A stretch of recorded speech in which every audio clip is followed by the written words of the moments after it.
海师院请命代替方卓英。别添乱。海师院将功补过，定不辱使命。你是不是傻？又不是什么好事儿，到时候少胳膊少腿的，你跟谁交代？师傅，海师认为，世上的事，只要有5分把握，便可一试。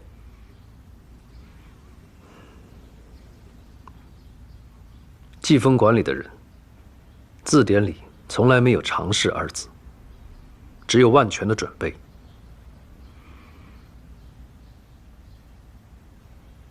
你要是赢过卓英，就替他去吧。师傅，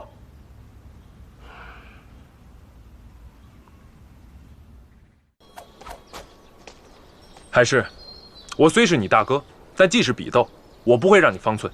我也是，出招吧。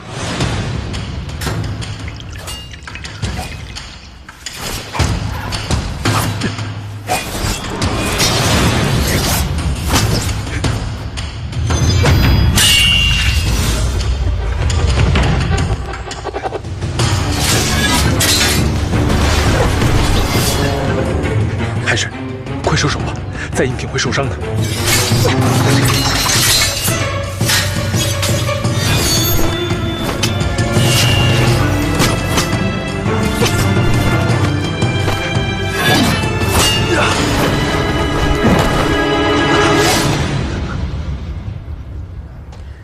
承让。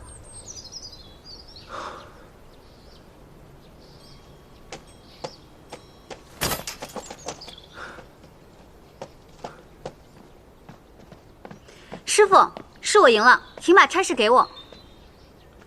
把戒尺拿过来。师傅，我错在何处？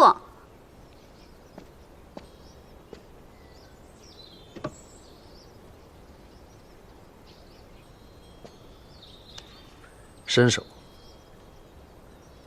师傅，您说过兵不厌诈，您也说过疾风馆。师傅，就饶过海师这一回吧。若刚才你的对手是敌人，你会留手吗？不会。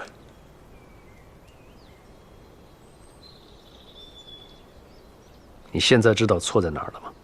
师傅，我知道我错了。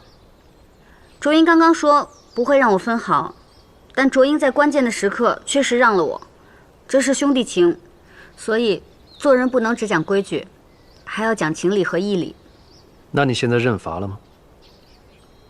我认罚。去净室，面壁思过，把规矩抄200遍，抄不完不许出门。